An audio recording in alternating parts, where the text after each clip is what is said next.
Today on the Topping Show, Vivek on shutting down the ATF and the Ruby Ridge massacre. Anheuser-Busch cold one tweets, gets some cold comments. Ray Epps gets a slap on the wrist for January 6th, fueling the theory that he is in fact a Fed. Hewlett-Packard Enterprise to buy Juniper Networks for $14 billion. Miller Lite to debut beer mints. And Ford Focus, well, it did not have enough focus apparently because it is being recalled. All of that much more on the Topping Show.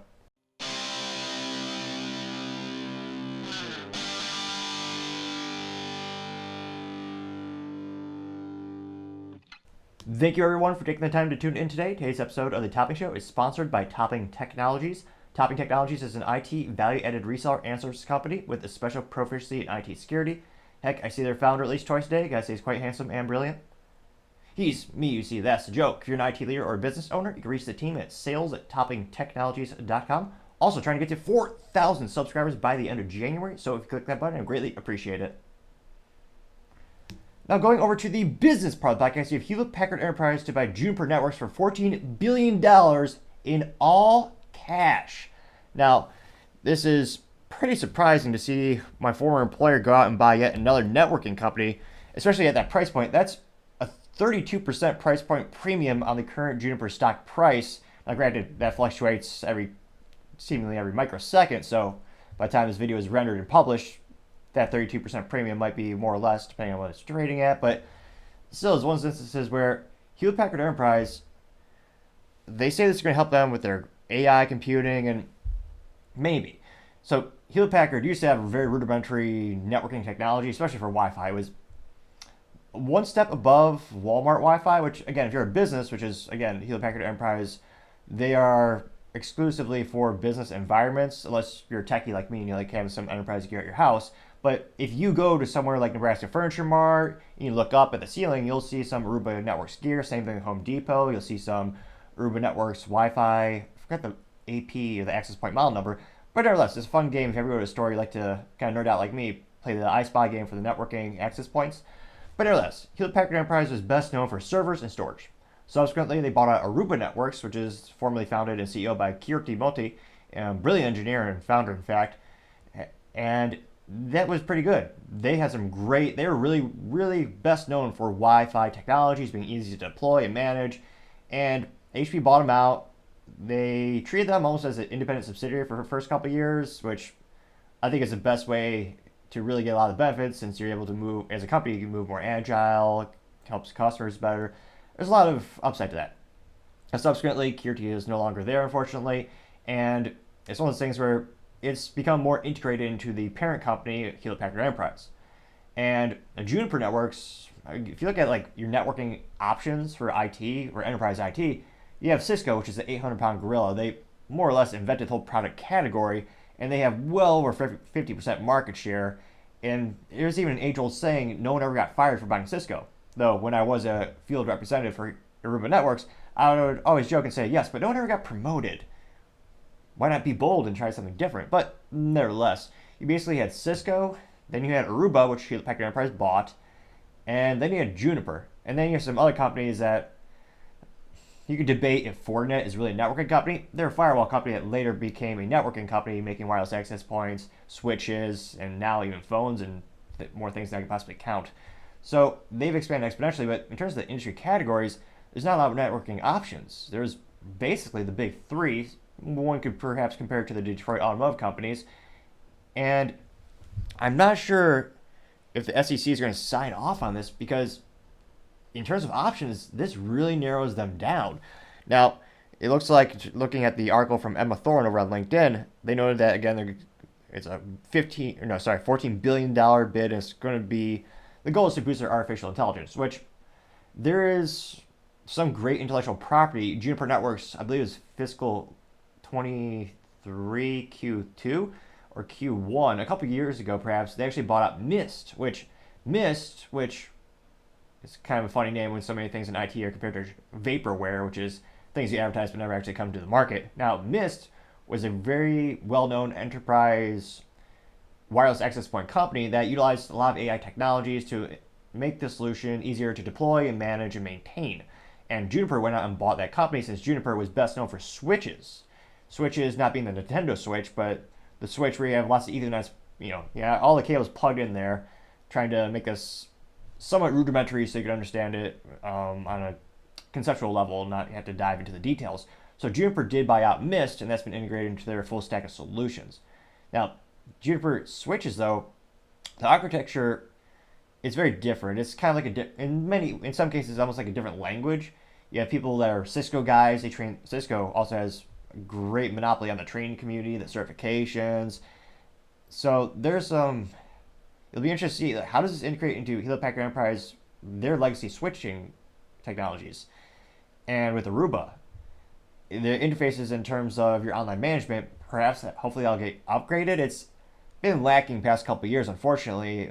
Maybe it's just nostalgia, but myself included, a lot of people I talk to when it comes to the user interface, like somewhere when you're logging in to make changes in your home network, when you log into the Aruba portal, it's not as great as it used to be before HPE bought them out and started integrating more into the HPE portals. So it'll be interesting to go through it. Now, in the article, they did note that, let's see here. Thanks to increased antitrust scrutiny by the U.S. government, there may be some calls to investigate this to see if it creates a duopoly. Because, again, the actual size of Juniper Networks in terms of the market isn't that big. Don't get me wrong; it's still a little bit over $1 billion, I believe, per year revenue. Which, again, that is a lot of money. But for tech companies, when you look at Cisco Networks is, I believe, is like $40 or $50 billion a year. Excuse me. So in terms of, they're probably the smallest, biggest IT company I could probably think of, where they have the name recognition. They've been around for decades. They had a pretty good market share in certain niche applications, and K-12 really appreciated them because they're a lot of times they're more economical price point. K-12 being public education, kindergarten through 12th grade. So, but now, if this does go through, you'll have HPE, Aruba, and Juniper. Then you'll have Cisco. I mean, you could argue Fortinet, but again, their main bread and butter, where they make most of their money, is firewalls. The switching and networking is in their core competency. You could argue Arista Networks. They are growing. I think they're best known for data center enterprise switches, which many of these companies are. But when I say the data center switches, the largest ones are almost the size of a smart car. Well, not watt, about give or take. So it'll be interesting to see if this actually goes through. But this is pretty big news in the business world, especially in the tech world, where, again, HP's done a couple acquisitions. They bought Silver Peak last year, which helped them bolster the SD-WAN offerings. But yeah, it'll be interesting to see what happens to legacy products. I mean, realistically, this hopefully will not affect end users in a detrimental way for at least, I would say, 36 months. When you look at the time it takes to integrate a new part of the business into the legacy part of the business, in terms of, actually integrating it technological wise, as well as sales representatives, customer support, that'll take quite some time. But it does beg the question, what's going to happen to the legacy switches? Or are they just going to take the software, the intellectual property from Juniper, overlay that, and let the legacy actual hardware for Juniper die, which might be the most likely outcome? We saw this with Hewlett Packard Enterprise when they bought out SimpliVity, which was that was more data center hybrid server storage, hybrid converged rather is the industry term. And then you did see them. I'm trying to think of the other. It was SimpliVity. Then they had another one, which escapes me. Nimble, actually. So Nimble was a huge storage company.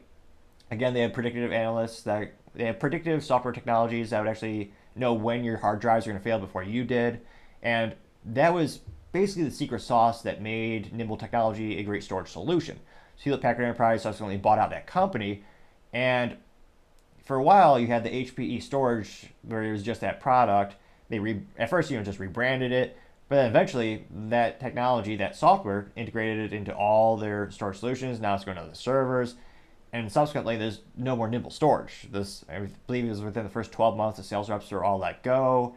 The support stayed for a little bit longer. But I think this might be a very similar situation where you just have the intellectual property and the software from Juniper Networks and subsequently Mist Networks, and they just put it onto the Aruba portfolio. For, again, Aruba being that was the networking company HPE bought out.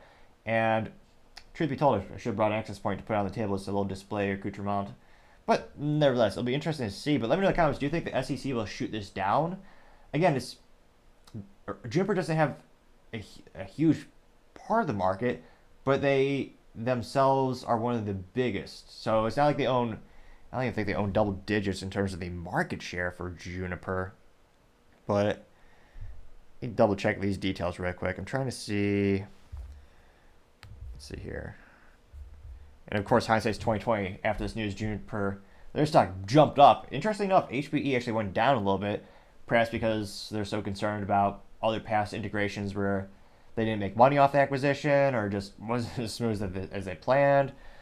But yeah, let me know in the comments. Do you think this will go through? And then let me know if you want me to cover more tech news. In the business part, I try to keep it pretty diverse, though. I obviously have my bias. I'm a big of a gearhead, so I usually like to follow the automotive community, the tech community. So let me know in the comments if you want me to continue to diversify the different business topics that we do cover in the show. And of course, as I always say, more feedback, the better.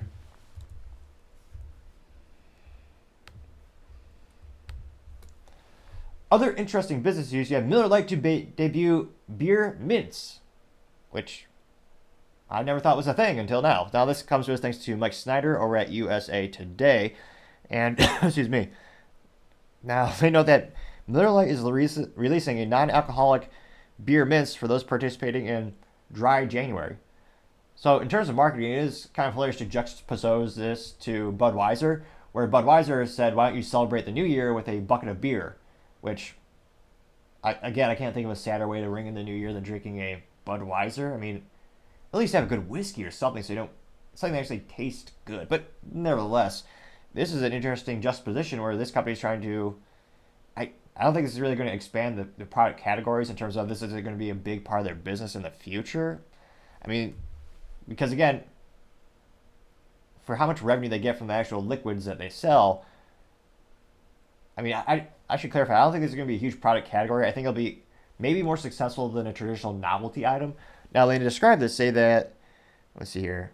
They say these mints will have, which, this is a quote, the same great taste as Miller Lite, only without the beer, unquote. Which, again, I'm not a beer connoisseur, but does anyone really like the taste of Bud Light, Miller Lite, Budweiser? I understand they're a entry-level price point beer beverage, and they have some alcohol in them, so you could certainly inebriate yourself, but I don't know, even back when I was in college, it was, I mean, Bud Light and all the, those beers are just kind of known as being just low price point beer. It wasn't too much brand loyalty. Now they say the new beer mints will sell for $5 for a tin of 40 mints, and they will go on sale at MillerLiteBeerMints.com January 12th, while supplies last. Now they also note that a second beer mint drop is planned for January 19th. And when asked for comment, they said, quote, we created beer mints for the folks participating in Dry January who might miss the taste of Miller Lite while being out with friends this January, unquote. This is from Ann Legion, the Vice President of Marketing for Miller Products at Molson Coors, which obviously, or not obviously, if you're not aware, that's a parent company behind that particular brand. And I can't help it. Is this just for hardcore alcoholics? Because again, it's not that great of a taste to begin with. I can't help but think if you're so desperate to have the taste of Miller Lite that you have to buy mints, you might need some professional help, or maybe just have a couple of extra friends in your life. Now, when asked for additional comment, she said, quote, if you love the taste of beer but want to take a break from the ABV for the month, we're offering consumers the perfect way to enjoy Miller Lite without breaking any resolutions. Beer mints may be a little unexpected, but we're confident our fans will love their great taste, along with a surprising note of spearmint, unquote. Which, a beer, I don't think, I was just about to say it might be more popular to have a product like a mint-infused beer, but even that I think would probably be as popular as what they're making here, which is these beer mints. And when asked for, now they claim this is how they taste. You'll taste the freshness of mint, but when you chew the mint, the subtle great taste of Miller Lite emerges, unquote.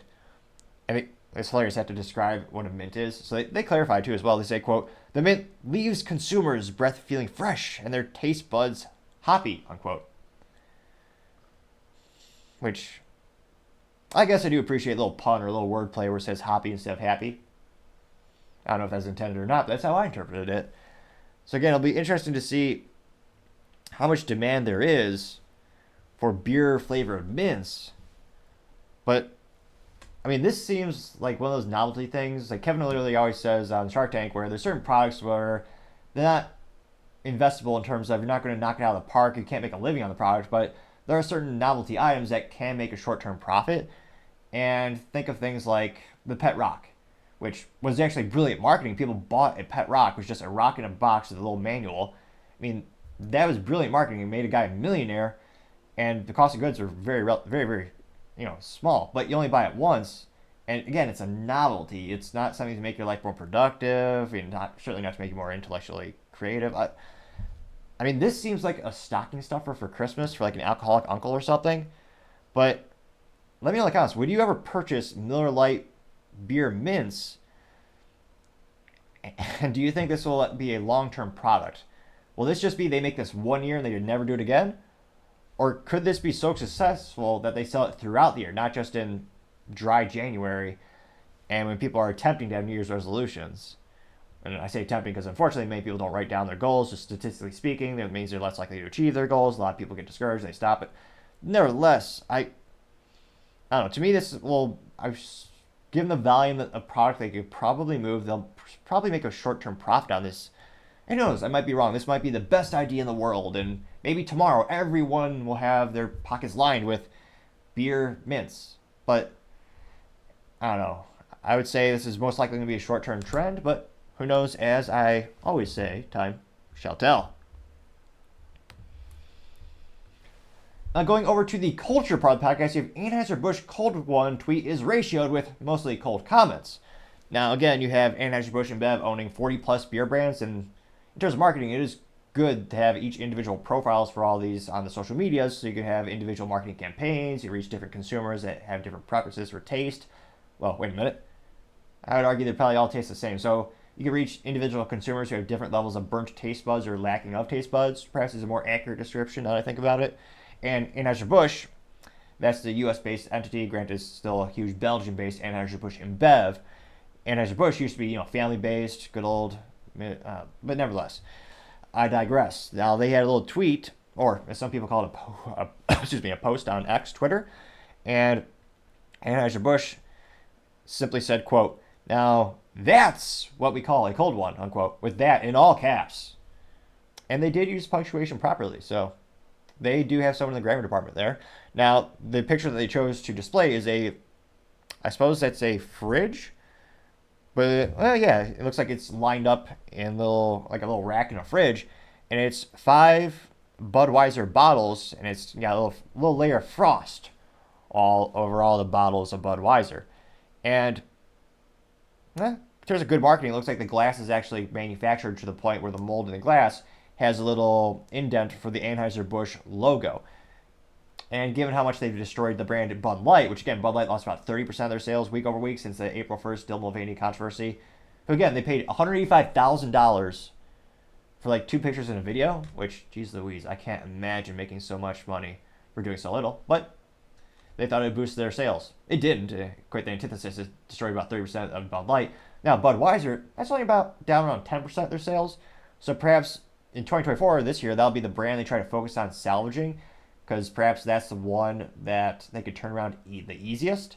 And when we look at the comments on social media, usually Bud Light is the one that has the biggest ratios in terms of overwhelming majority of those comments, usually derisive, highly entertaining, but they're against the company. Now, Budweiser, usually like a Ron DeSantis 50-50 split. But let's dive in the comments and see what they look like. I could already tell, unfortunately, they used the little censor button.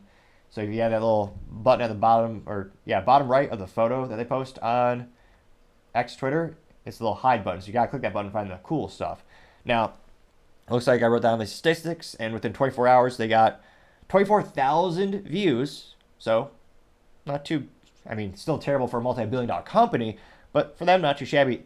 And then they got 401 likes, which is pretty terrible to say the least. Not to brag, but I did get 10 likes on a video recently. But, obviously, mine were the best likes of all time. Quality over quantity every time.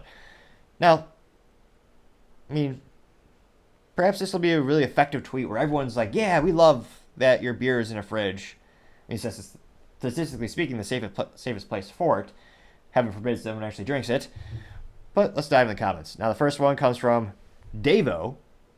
And he says, another cold one, Lake Michigan, Chicago side. I pray he's okay. Because, again, let's just say Chicago will be safe and good next year. Like the Bears. Haha, that's a joke because, yeah, they statistically speaking, they never will. That's what they were saying that when I was a kid back in the day growing up in the Midwest. Yeah, not so much Chicago. But it is, in fact, a picture of Budweiser. Now, I can't help but wonder, is Davo in charge of their marketing? Davo, he joined X in 2009, has 208 followers. Looking at his profile, and he is, again, just someone who wants free crap.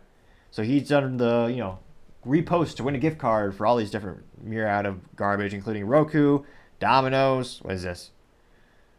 Tennessee Tournament Challenge, Domino's, pizza again, Roku, sports balls.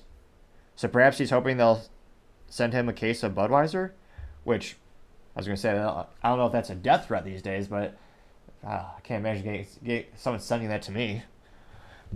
Scrolling down, and Budweiser actually, or Anheuser-Busch, did respond to that.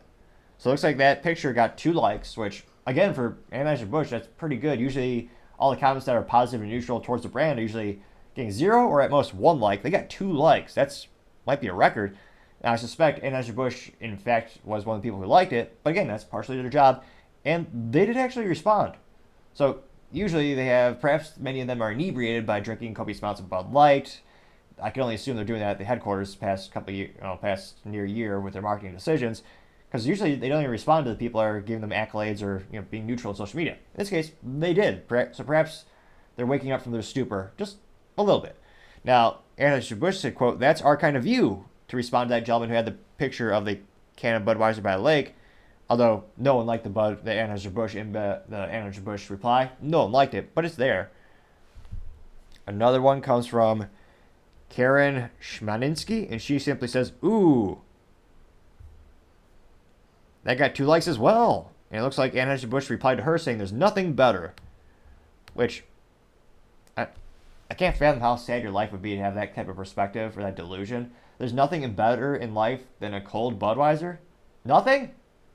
Like, if your life is that bad and that down, I highly recommend you seek some religious help or some type of faith or family or friends. Seek something immediately, because life will get better. Statistically speaking, it's more often than not it will. Just work hard. But I can't imagine, if you work hard, stay positive, there will come a time in your life where you don't think of the best thing in your life being a cold bottle of Budweiser. I hope I'm never that down on my luck, but I know some are. But if you try hard, you will get past that point, I assure you. But apparently, that's what Karen's saying, ooh. And Anheuser-Busch says there's nothing better. And 2 people did like her comment. John B says, quote, "Super cold, go Bud." Excuse me. Anheuser-Busch replied, saying only the coldest and the best for us. Fact checked, it is certainly not the best. If you were to ask 100 people what brand of beer they consider the best, no one would say that.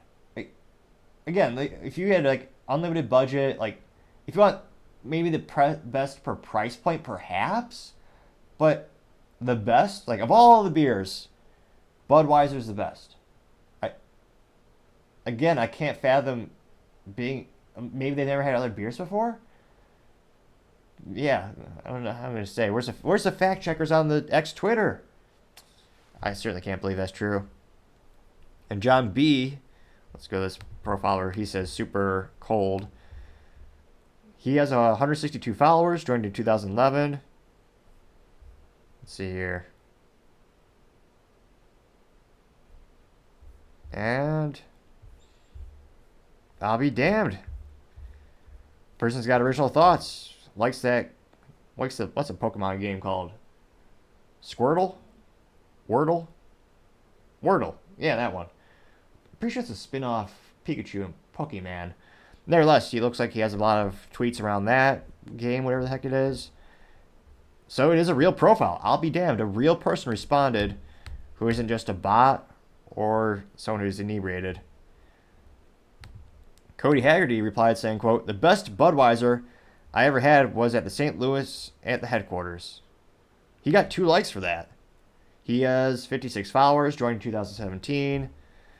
And he is a big sports balls fan who just wants to win a bunch of stuff. Lots of retweets. And he likes, what is that? What with the car where it goes in the circle a lot? Oh yeah, NASCAR. Yes. Where they turn to the left, I believe. Nevertheless, it looks like that was mostly retweeting, but he's a fan of the NASCAR. That did get 2 likes. Anheuser-Busch lies. They respond to him. They say, "The freshest beer you'll ever taste," unquote. The freshest beer you'll ever taste is Anheuser-Busch at the factory. Or, I guess more accurate term might be the brewery. Again, how do we define freshness? Beer's made somewhere. Presumably, the freshest would be if you brewed it yourself. Yeah, I don't know about that, Anheuser-Busch. Freshest? I don't know about that. And then again, I got 2 likes. So, let's see. We'll do one more before we get to the real ones, or the ones that are actually getting more than 2 likes. Let's see.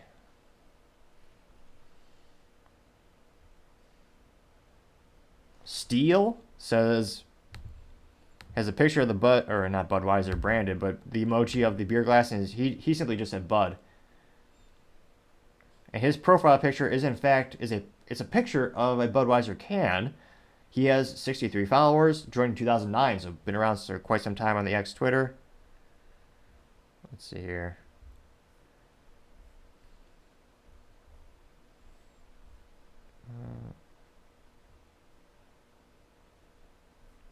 And go through accounts.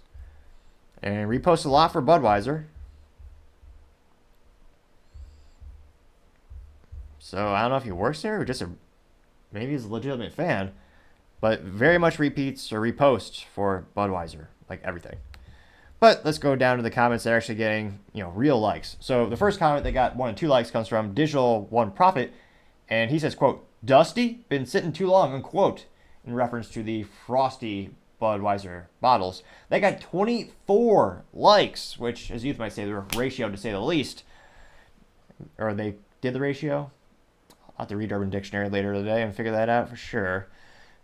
So again, going down to see even more of those comments, Honest Feedback says, quote, "Must be hard to try to generate good vibes for such a damaged brand," unquote. They got 24 likes. It is I says, quote, "No one said you could come out of your room yet, son," unquote, getting 19 likes. Let's see. Sonic says, "That looks like frozen Bill Gates bathwater," unquote, getting 7 likes. E replied saying, quote, "Could be Dusty," unquote, and has a GIF, or as you might call it, a GIF, of a gentleman blowing copious amounts of dust off a old electric guitar. They got 14 likes. The colorblind beekeeper says, quote, "Not as cold as your earnings the past couple quarters," unquote, getting 11 likes. Never Fear says, quote, "Why is there dust on them in the picture," unquote, getting 7 likes. Conservative Voice of Reason replied saying, quote, "No thank you," unquote, getting 12 likes. Jeremy Bauman says, quote, "Is that dust? It looks like dust," unquote, getting 9 likes. Wolfhound says, quote, "Nope, never again," unquote, getting 9 likes. Sandman says, quote, "Thanks for introducing me to Yangling beer," unquote, getting 5 likes. Mortimer Retardinary says, quote, "Now that's what we call a dead brand," unquote, getting 10 likes. Doofist says, quote, "Literally looks like dust since no one is buying your beer," unquote, getting 3 likes. Matthew Neal says, quote, "Been there unsold so long they froze," unquote, getting 9 likes. MacDefish says, quote, "That's dust from sitting on the shelf too long," unquote. That got 12 likes. Michigan Beer Tester says, quote, "None missing from that cooler either," unquote, getting 10 likes. Bartman says, quote, "Ha ha ha, they look dusty," unquote, getting 4 likes. Budak Ash says, quote, "The cooler full of beers no one buys, not even Dylan," unquote, getting 10 likes. Which brings up a good, hilarious point. I would venture to say Dylan Mulvaney never actually bought a Bud Light product or Bud Light beer before they chose to sponsor Dylan for again, $185,000 for that promo. Yeah, I wonder if there's any pictures of Dylan with a Anheuser-Busch InBev product prior to being sponsored. Going to comments again, you got Brian Burke simply says, I'll pass, unquote, getting 5 likes. Anthony Leach uses a little wordplay. He says, quote, Anheuser-Busch, unquote, getting 6 likes. And there are 1, 2, 3, 4, 5, 6, 7, 8. There are many more comments saying, is that Dust, getting between 0 and 3 likes. Actually, more than that. And between 1 and 5 likes. Frank Rizzo says, quote, Mexican word of the day, Budweiser. And it's a picture of a Mexican gentleman wearing the sombrero. And the text below it says, quote, they say she is a woman. Budweiser panties look like they have a burrito in them, unquote. That got 13 likes. Let's see here. Not the mama says, quote, looks like an old one, unquote, getting 6 likes. Anthony Christensen says, quote, notice how the shelves are full. No one wants your beer even if Peyton sold out, unquote, getting 5 likes. Let's see here. Yeah, the Dridge said, quote, you did this, and is a gif of Dylan Mulvaney in a pink female sweater, pink glasses, laughing maniacally with the, I forget the gentleman's name, but he dresses as, wears a dress, and I believe he's a teacher, and tells kids that they should not talk to their parents, but they should confide in this stranger. Many people would use the term grooming. That gif got 7 likes. And even more ridiculous, they're inside and they're putting on sunglasses. But that aside. See here. A lot of throw up emojis and memes. Mr. Dr. Fatback says, quote, Budweiser profits. And it looks like a little gif of an alien dying of thirst. It got 6 likes. Let's see here. A lot more comments about Dust. Night Ronin did a gif of a picture of Bud Light bottles. And they say in text, quote, Bud Light's slogan went from real men of genius to real women with a penis, unquote. They got 8 likes. Ranting Ryan says, quote, too fratty for me, bro, unquote, getting 2 likes, which is a reference to the former, well, she's apparently on a paid leave of absence or a leave of absence, Alyssa Heiderchild, who is the marketing director in charge of this brilliant idea to hire Dylan Mulvaney, and a video of her came out saying she thought the brand was too fratty. And billions of dollars lost sales later. Yeah, turns out that was not smart to say and execute that plan. See here. Many more memes of Dylan Mulvaney. Now get to the bottom. It says show additional replies, including those that may contain offensive content. Of course, let's click the bonus button. That wasn't not too many. There's one that's covered up from River City Dude, and I have no idea if this is an actor. I don't know who it is, but they are wearing a black V-neck, and they're saying, quote, super, super, super duper gay, unquote, getting 2 likes. And if we scroll back to the very, very top of the original post from Anheuser-Busch, there's that little button that says, you know, hi, comments. Let's see what Anheuser-Busch is hiding today. Click on that, and wow, they are ramping up the censorship. Usually, previously, when we covered this, there's 1 or 2. There are 1, 2, 3, 4, 5, 6, 7, 8, 9, 10 hidden comments. So these are the super secret ones they don't want you to know about. Obviously, let's dive in. Maggie Milo says, quote, where's Alyssa, unquote, getting 1 like. This profile name is just called A. A says, quote, that's what I call a bunch of pedos trying to look like they are normal people. Screw you, unquote, getting 1 like. Oh, let's see here.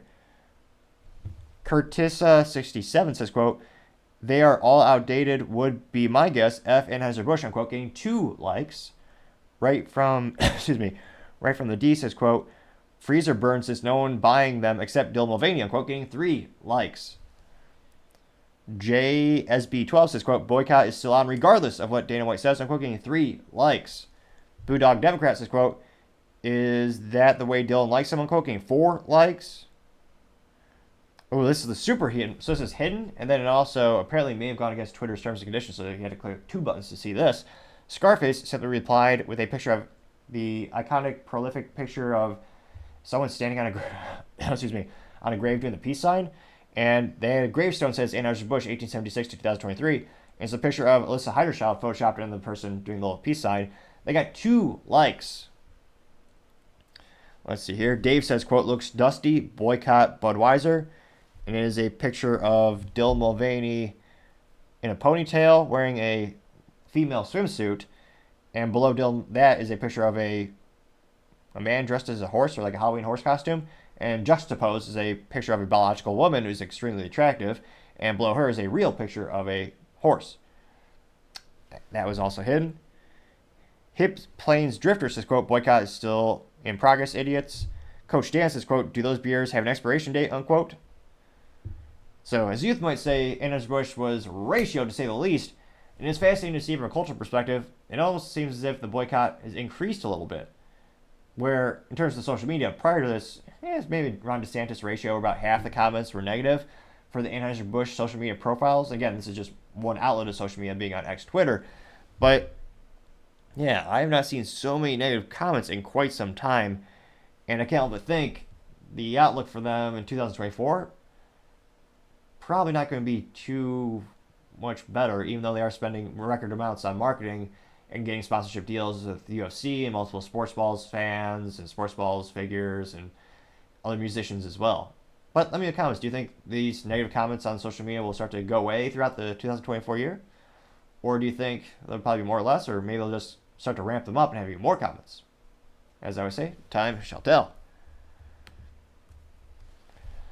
Now, going over to the political part of the podcast, you have Vivek Ramaswamy on shutting down the ATF and also noting the government execution of citizens and their family at Ruby Ridge. Now, if you're a gun enthusiast or firearms enthusiast or just someone who believes in the Constitution, you may very well have remembered Ruby Ridge and the massacre that took place all those years ago. And we'll describe this actually in this little text that Vivek gives. And as youth, as youth might say, this went viral to say the least. So all the statistics were written down about 24 hours after it's posted. It got specifically 1.6 million views and 34,000 likes. Now going to the top where he does have a little graph showing on how he would reorganize the ATF and shut it in an attempt to shut it down. Now, the text before the little graph or infograph says, quote, I'll shut down the FBI and ATF, and here's one more reason why. A voter in Iowa recently reminded me of the story of Ruby Ridge and the Weaver family. In 1992, Randy Weaver sold a sawed-off shotgun to a federal informant and was then surrounded at his cabin for refusing to appear in court. First they killed his dog, then they shot and killed his son, who was a 14-year-old Samuel Weaver. His wife Vicky also was shot and killed by an FBI sniper while holding their 10-month-old daughter inside their house. Weaver was later acquitted and awarded $3 million settlement by the DOJ. Another case of entrapment and disproportionate politicized abuse of federal power. I will shut down toxic three other agencies like the FBI and ATF that are beyond the point of incremental reform, using my constitutional authority and as the U.S. president to do it. Now, the little infograph, unquote, the little infograph, he says how he shut down the ATF. So he would, looks like he would shut it down to, let's see here. So here's an infograph that says 668 employees. He would take the arson and explosives and reassign them to Department of Homeland Security. Criminal organization would go to the Department of Justice. Financial investigation would go to the U.S. Treasury Department. Looks like the firearms trafficking, tracing, and possession would go to the U.S. Secret Service. And unfortunately, I'm trying to see. I'll pull this up here. Curious. Let me switch to that profile. Don't think he does too many replies, but I'm curious to see if he replied to my comment. No, he did not. Oh well. So one of the biggest point of contentions in the firearm community or the constitutional community is the National Firearms Act, which was passed in the 1930s, and that got to the point where they basically wanted to tax your rights away. So they wanted to make it so that individuals couldn't own things like suppressors, short-barreled rifles, short-barreled shotguns, and other destructive devices later. Or they claim that's how they're classified, literally, as destructive devices. So in 1934, they passed the National Firearms Act, and they said you can have these items, but you have to pay a $200 tax stamp on it. So they knew it was constitutional, and they passed it anyway, pretending, oh yeah, it's just a tax. Now keep in mind, the price of a suppressor in the 1930s was about $7. So $7, and they wanted to put a $200 tax on it. And to this day, it's still $200. The only good thing about inflation is that $200 nowadays is not as burdensome as it was in the 1930s. And even more viscerally disgusting, not only do you have to pay a $200 tax stamp on those items, we also have to pay sales tax on top of that for something that is a constitutional right. Now, I asked, and granted, I don't want to say a lot of people liked it, but one person did like it. Was it? I wonder who it was. But nevertheless, I asked, quote, Vivek on site, would you repeal the National Firearms Act? At the time, they knew it was unconstitutional, but justified it by claiming it was a tax, which they made the tax stamp $200 in the 1930s. That was more than the item's value. They wanted to regulate. Now, unfortunately, one person liked that, but nevertheless, perhaps that's the most awesome person on the planet. And that does raise a good question, though, because again, you want to shut down these apartments, but again, those unconstitutional laws are still around. So how would you solve that big problem? And also, if you were to subsequently delete those laws or get rid of those laws, you would boost American manufacturing and create basically a whole new category of products overnight, because that burden to purchase them would be relieved for so many people, thereby generating unprecedented demand for the products. So it would also be a great way to boost the economy. Granted, I don't know if our government really cares about doing that anymore these days, for the most part. Now, nevertheless, getting back to the comments that were much more viral than mine in response to Vivek, and again, that got 1.6 million views and 34,000 likes. Now, one of the top comments comes from Adrian Curry, and she says, quote, bro, please be real. I don't care if you line your pockets on the side so long as you do the shit you say you do, unquote. That got 338 likes. Now we have Luke Zaleski, who is if we looked at the profile of him before, he's a lot of people would describe him as a leftist. Very much hates pretty much anyone as a modicum of constitutional intelligence or is a Republican. And he says, quote, Vivek is like a secret agent of our adversaries sent to gut the criminal justice system and rule of law, but like Trump, he does it right out of the open and pretends it's politics and not overthrowing of the government orchestrated by con-men and marauding oligarchs and autocrats, unquote. That did get 86 likes, interestingly enough. Let's see. And a couple more contrarian statements. Steve says, quote, so you'll shut down one organization just to give all the work to another, making them either need twice the employees or do half as good a job. Brilliant, Vivek. That's about as smart as your idea of raising taxes on everyone to pay for three armed guards in every school, unquote. That got 4 likes. So a couple of contrarian statements here. Now, more of the popular ones. Christina Huff says, quote, after Ruby Ridge and Waco, I lost all trust in the government. The government seems to forget that there's a lot of us still alive that remember what really happened at those 2 events. The government killed innocent people, unquote. That got 1.6 thousand likes. Lemon Jello Jones says, quote, establish a flat tax and get rid of the IRS too, unquote. That got 1.5 thousand likes. Callan Silvers says, quote, imagine Donald Trump and Vivek in the same administration. Follow if you'd like to see it, unquote. They got 2.5 thousand likes. Continue to go down the line here. Rob W. says, quote, I don't think we have ever seen any candidate from either side lay out their plans so transparently for all voters to see. No matter if you support Vivek or even believe in his politics, don't you wish everyone that runs for office lays out their details for his talking points, unquote. I got 636 likes, which that would be really nice. It'd be even better if there's some type of contract where if you actually campaign for something and you don't do it, you get fired from that job subsequently. Because again, so many politicians will say they'll promise you the world. Then, once they actually start the job, nothing ever actually happens. Let's see here. Scrolling down, got more and more support for him. See here. Pack said, quote, a lousy $3 million. That's disgusting considering the payouts of victims of police-related deaths. Gross, unquote. Got 578 likes. Evergreen says, quote, Waco was another shameful event. I never trusted Democrats after that, unquote. I got 632 likes. And as I scroll down, let's see here. Emulubert said, quote, the Weaver story is even worse. The informant tricked him into selling him a shotgun that was shorter than legal because of the point where the length was measured was different than Randy understood. Federal agents rolled up and shot his son's dog while kid was out without announcing themselves, unquote, getting 85 likes, which, I mean, it's just kind of what the ATF, it's like their hobby. They really don't like dogs. I mean, just go down the rabbit hole seeing like their policies and procedures and how they train and what they execute in practice. You'll see some common themes, I'll say that much. See here. Stace simply, do 1 or 2 more. Scuba Steve says, quote, get the IRS out of here, unquote, getting 237 likes. again, just overwhelming support for this idea, with a couple wanting to point him in a little different directions. And I think a lot of people, let's see here, do one more.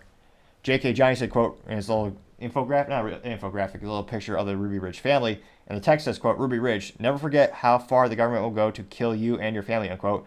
And they got 213 likes, all because he cut down the barrel of a shotgun. Which, again, if you pay the $200 tax stamp and you do the paperwork, then you are allowed to own, as long as your state allows it. On a federal level, you can. So, a $200 tax stamp, and the feds tricked him, oh yeah, just cut down the barrel a little bit more. And they killed his whole family. Does that sound just? I can't help but think, oh, unfortunately, some people who really hate guns would probably say that. Or a lot of people would also call those people communists. But nevertheless, going back to the comments, it's still overwhelming support. Now, the only downside is, what's it doing to the polls? Is it actually helping him in any way? Because, again, he's going viral all the time. He's having a lot of posts that'll get well over 1 million hits. And yet in the poll aggregator, and again, there's no such thing as a perfect poll. We're just working with what data we have at the moment. And again, just by phrasing the questions differently, you can get different results. And the sample sizes in this case aren't great. I mean, most of these sample sizes are between, it looks like the smallest sample size is 529 registered voters, and the largest sample size is 4,206 registered voters. So again, the sample sizes aren't great, but with what data we have right now, it looks like Vivek is still at 4.5%. Let's see here.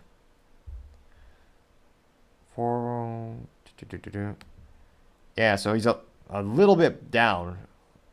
I mean, earlier last week he was around 4.8, but now he's down to 4.5. And again, Trump is still at 61.3%. DeSantis is at 12.5%. Nikki Haley's at 11.5%. Vivek, again, 4.5. Chris Christie is at 3.6. H. Hudson actually went up a little bit, now at 0.9%.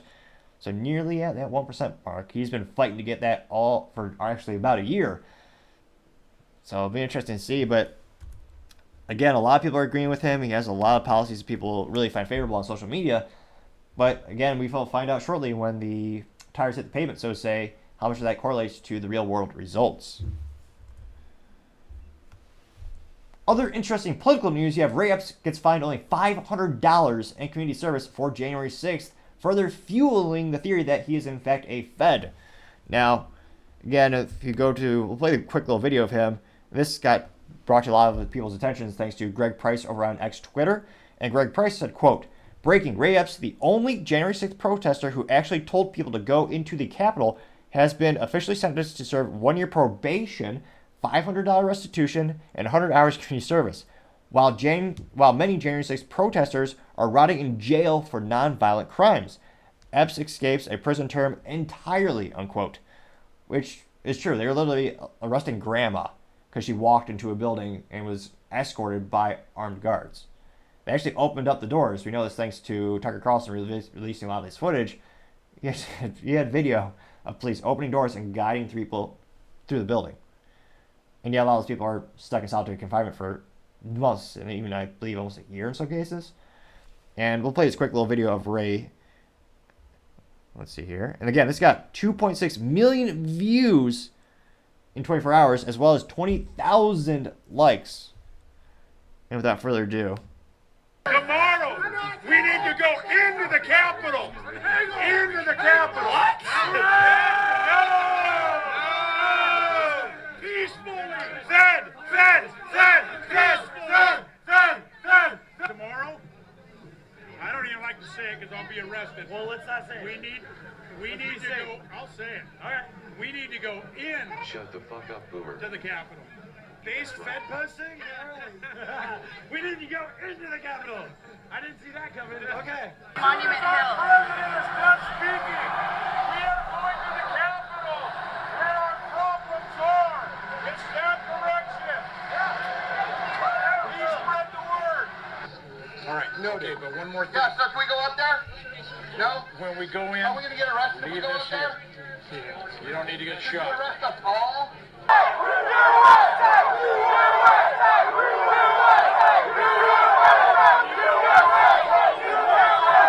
there's a picture of him. A lot of people are protesting there at the fence, and you have Ray Epps turning to someone and whispering something.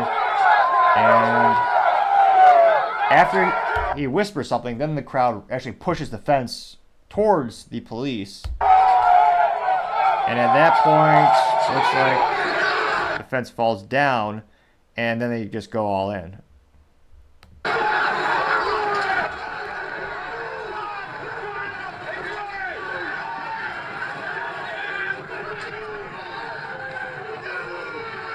And you have Ray Epps running in. So you had people who are on podcasts just talking about stuff. They got sentenced to prison. And just opposed to this, he's on the ground in front of people at the Capitol telling people to go in. And he gets no jail time? A $500 fee? Really? That is the most blatant slap on the wrist I think I've seen in my life. That's almost as ridiculous as the two morally deplorable, mentally vacuous people who burned down a Wendy's, and I think they're only fined like $100 or $500 as well. You can guess their political affiliation, I'm sure. And yet, $500? That's it? While other people are rotting in jail for just talking. And he's pushing around. I mean, of all the examples where you can say this person is inciting violence, this person is yelling at people that they're going to go in, and the police are at the blockade. He's telling them to go in. He whispers something, and they all push forward. I would think of all the cases, this would be the one where they actually have a grounds to actually prosecute him. But perhaps I'm alone in this assessment. Maybe this just gets ratioed on the Twitter X, and everyone's they think he should have gotten not even a $1 fine. But let's dive in the comments and find out. Now, Greg Price is the first comment, so he replied to himself saying, quote, "For reference, the average sentence a January 6th defendant has received is 3 years. For those who receive guilty pleas like Epps did, it has been 2 years. Yet for some reason, this guy who instigated the Capitol riot has escaped with probation and community service," unquote. They got 3.1 thousand likes. Elon Musk chimed in, and Elon said, quote, "This verdict does seem weirdly weak," unquote. That got 5.7 thousand likes. And then Greg Price responded to Elon, and Greg Price said, quote, "Not only that, but he was able to phone in to his sentencing hearing, whereas most of the January 6th defendants had to be present in the courtroom," unquote. That got 2.3 thousand likes, and again, it looks like he certainly is being treated specially, to say the least. Julia says, quote, "Tell me again how Ray Epps isn't a Fed," unquote, getting 1.4 thousand likes. There's a lot of, what do you call it? What is that term? Little cartoon caricatures of Ray Epps being planted, like a tree, being planted in the ground. It has his name, Ray Epps, and there's money on the ground. And the text says, "A Fed plant." That got 310 likes, though. Let's see here.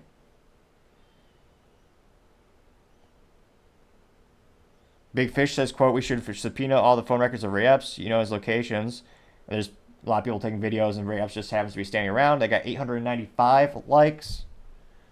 Paul Sisyphus says, quote, "If Ray Epps wasn't a Fed, he wouldn't have been sentenced to he would have been sentenced, to decades in jail like the rest of the January 6th descendants," unquote, getting 654 likes, which, yeah, there certainly is a big discrepancy between his sentence and everyone else. Do a couple more here. Sam J says, quote, "The left walks away no matter what they've done, two-tiered corrupt justice system in America," unquote. There's a picture of Jesse Smollett, and the caption says, quote, "If January 6th was a person," unquote.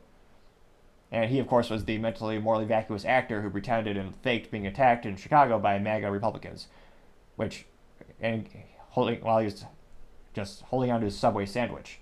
Which, the first big red flag in that instance was MAGA hat-wearing Republicans in Chicago. That doesn't exist. That juxtaposition of that text and Jesse Smollett got 729 likes. Let's see here. Big Brother says, quote, "The feds and their D.C. court counterparts aren't even trying to hide it anymore. January 6th was an inside job," unquote, getting 401 likes. Let's see here. Sarah Higdon says, quote, "This will be scrubbed from his record. He won't have to do any of that. that is clearly a public-facing show to say he can't be a Fed, he is prosecuted, unquote. Got 262 followers. Sassafrasa84 says, quote, this infuriates the hell out of me. Two-tiered justice, unquote, getting 263 likes. Stop Woke Culture says, quote, unbelievable. Epps is a Fed, unquote, getting 369 likes. Woke Society says, quote, absolutely effing joke of a justice system we have in this country, unquote, getting 590 likes. And as I scroll down,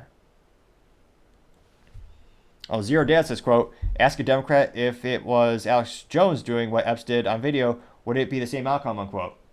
They got 55 likes, and yeah, that brings about a good point. Alex Jones was fined trillions of dollars by simply talking on a show about conspiracy theory. I believe it was actually like 1.3 trillion or some. It was more than the GDP of most countries, and clearly meant as a punishment and to send a message. And yet, in this case, again, this guy has the biggest slap on the wrist I've ever seen in my life. See here, and just keep scrolling more and more. I don't see really any. I'm not seeing any contrarian statements like you normally do. I mean, this is almost the reversed ratio, some might say, or the reverse Chris Christie, where we do have a phenomenon where with Chris Christie, it's actually fascinating. There are some times where he will post something on X Twitter and he'll get 0 positive responses, which is statistically impossible. Presumably he has family, friends, a campaign staff, maybe.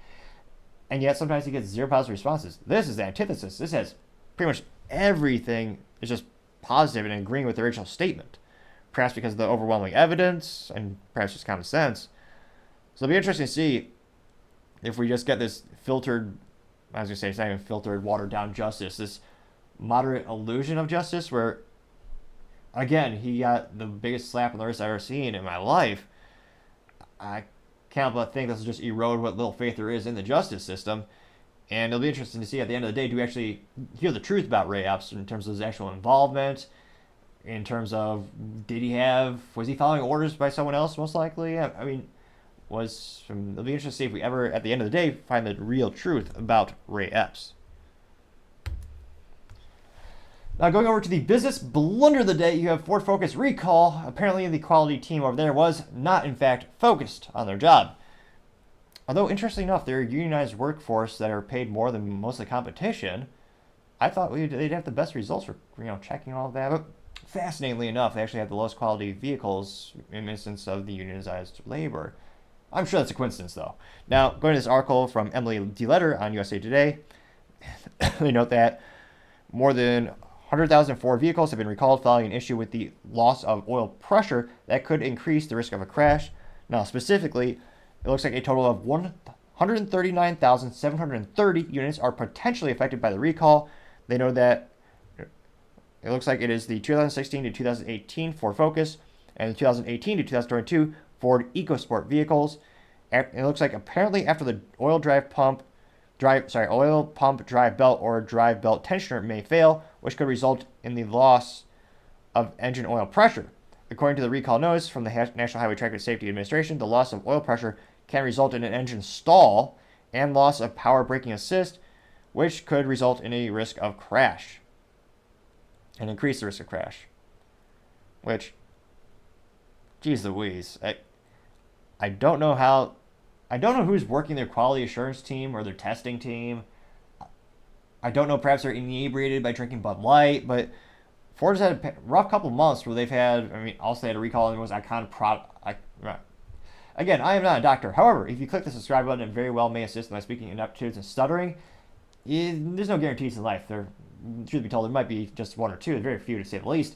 But if you click the subscribe button, it very well may assist in my speaking ineptitudes, help me slow down my speech pace, as well as my work in my enunciation and decrease my stuttering. Just saying, it's worth a shot. Now, again, back to the article. I don't know if they're just not testing these enough, or if this just quality control is just inebriated with Bud Light, or if they're just missing it. But again, that's a lot of those vehicles. It's literally just under 140,000 vehicles, and even worse, it's actually detrimental to the engine and the life of the vehicle is the powertrain. It's one thing if you have a little, maybe you have a recall because there's a loose bolt in the armrest or something ancillary that really doesn't make any difference at the end of the day. Maybe like a vent for the back seat for the air conditioning back there. That you can still get to work. You still, operate the vehicle just fine. It's not detrimental to the safety of the passenger or the driver. But In this case, not only is it detrimental in terms of, yeah, it could actually destroy the engine, the most expensive, complex part of the vehicle, but it could actually also endanger other drivers because, again, if this happens mid-drive, you're on the highway, or some type of inclement weather, you get stuck. I mean, in those cases, it can actually cause an accident because you're losing some of the functions, the core functions of the vehicle. So again, Ford just keeps having all these recalls, and to have a recall on something that, granted, they don't make the focus anymore. They're focusing, primarily intended, on trucks, SUVs, and crossovers, with the exception of the Mustang. But still, it's not great for their brand, which used to be known, ironically, perhaps as Ford Tough. And to have a recall that affects so many vehicles that is detrimental to the life cycle of the vehicle and potentially a safety hazard, I gotta say, that is the business blunder of the day. Thank you again, everyone, for taking the time to tune in today. Again, we're trying to get to 4,000 subscribers by the end of January, so if you click that button, I greatly appreciate it. Also, leaving a thumbs up and a comment is a great way to give me some additional feedback, so let me know how I can improve the quality of the show. Also helps with the YouTube algorithm and helps some more people see it. Also, don't forget to take time to tell your family, tell your friends, tell your coworkers, heck, tell your enemies, tell anyone and everyone. Just stay safe and fight the good fight.